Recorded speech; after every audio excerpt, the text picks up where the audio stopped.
Hello everyone. In this video I am discussing about Planck's rule. So it is basically the Planck in 1905 found out that the action of heat on dicarboxylic acids generates different products. Okay, some will be generating monocarboxylic acid, some dicarboxylic acid will be producing cyclic anhydrides, and while others are producing cyclic ketones. So this is all based on the relative positions of the two carboxylic groups. So that is what we are discussing in this video. So first I will be discussing about the dicarboxylic acid with 0 or 1 intervening carbon. So the dicarboxylic acids with 0 or 1 intervening carbon, when decomposed by heating, it will give off carbon dioxide, and thereby you will be getting a monocarboxylic acid. So this 0 or 1 will be giving monocarboxylic acid. For that I have taken an example of oxalic acid.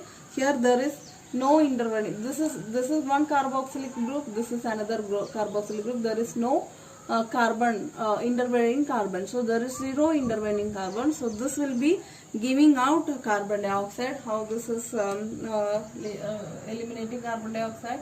In this manner upon heating, and you would be getting HC double bond OH. Okay, so this is again a monocarboxylic acid.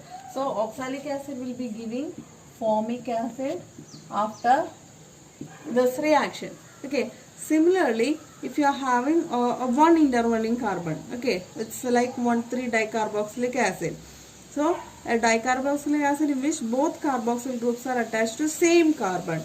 So for that I am writing an example like the CH2. Okay, here both sides you will be having carboxylic acid. Okay, so this is like malonic acid. This name of this acid is malonic acid, and as I said earlier, this will also replace one carbon dioxide, and you will be getting corresponding monocarboxylic acid. So decarboxylation happening from here, minus CO2 will be expelled, right? So you will be getting CH3 CO2H. So this is called acetic acid. So monocarboxylic acid will be generated. Similarly, if you have alkyl substituted one also will undergo similar type of reaction. Suppose here if you have a substitution like this, RH CO2H, similarly CO2H. Okay, here also if you are subjecting for heat, this decarboxylation will be happening, and you will be getting, upon heating, minus CO2 will be expelled, and the product you will be getting is a monocarboxylic acid. Okay, one will be replaced. So you have to remember the dicarboxylic acid with 0 or 1 intervening carbon will be giving monocarboxylic acid after action on heat. Now let us see the action of heat on dicarboxylic acid with 2 or 3 intervening carbons. What will be happening? So on heating alone at 300 degrees Celsius, or better on distillation, you will be getting anhydrides. Okay, dehydration will be happening and you will be getting anhydrides. So for that I am writing an example. So as I said earlier, there should be what there should be 2 or 3 intervening carbons. So suppose this is 2 dicarboxylic acid, so there should be 2 intervening carbons, means like this, right? So this is called succinic acid.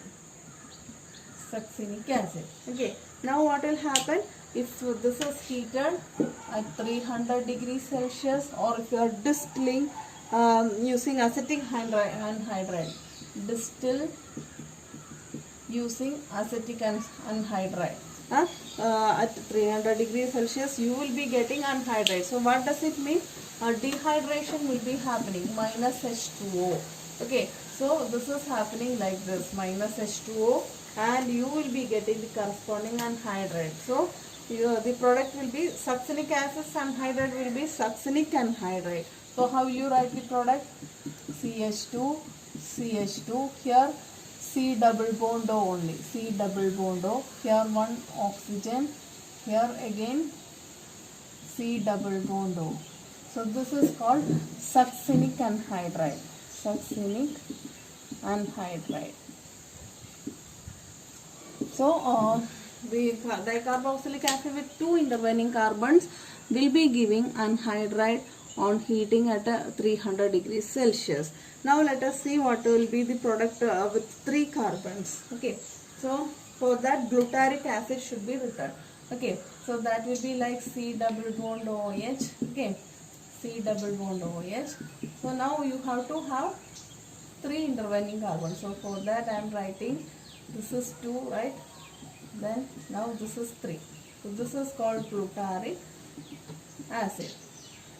This is also will be undergoing dehydration. If you are distilling over acetic anhydride in this manner, water will be eliminated and you will be getting the corresponding anhydride. It will be like CH2, CH2. Here it will be C double bond O, O again C double bond O. Okay, so this is called glutaric anhydride. Glutaric anhydride. So the dicarboxylic acids with 2 or 3 intervening carbons will be undergoing dehydration upon action on heat, and you will be getting the product as anhydride. Okay. Similarly, unsaturated acids like maleic acid also will undergo such type of dehydration. Let me show you how this is happening. So here I have taken maleic acid and fumaric acid, two unsaturated acids with two intervening carbons. So this is 1,2-dicarbonic acid. There are two intervening carbons over here and also over here. Okay, but this is unsaturated, and this will undergo dehydration to get the corresponding anhydride. Now if you are seeing over here, maleic acid is the cis isomer. Okay, cis isomer. Okay, the cis isomer will be losing water on heating at 150 degrees Celsius. Okay, so 150 degrees Celsius if you are heating, the dehydration will be happening very easily and you will be getting maleic anhydride. The structure will be CH double bond CH, C double bond O, O, C double bond O, like this. So this is known as maleic anhydride. Now, if you are seeing fumaric acid, these are geometrical isomers and this is the trans isomer. Now, at a lower temperature, such dehydration will not happen because this is this position, this is in the opposite position. So, if you are doing this dehydration at 150 degrees Celsius, there will be no anhydride formation. No anhydride is formed. Okay, now you have to transform this trans into cis form. Okay, for that energy barrier should be there, and for that you have to heat it above 200 degrees Celsius, like 230 degrees Celsius.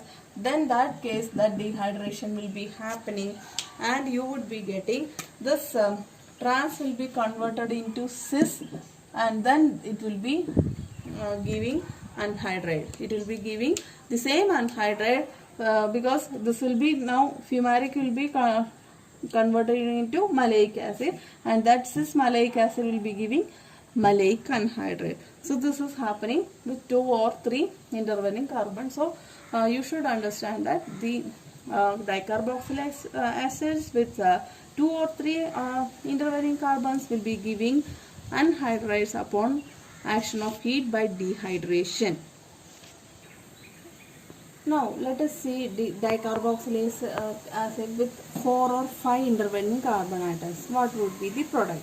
So here on heating alone at 300 degrees Celsius, or by distilling with acetic anhydride at 300 degrees Celsius, the dicarboxylase acid with 4 or 5 intervening carbons will be generating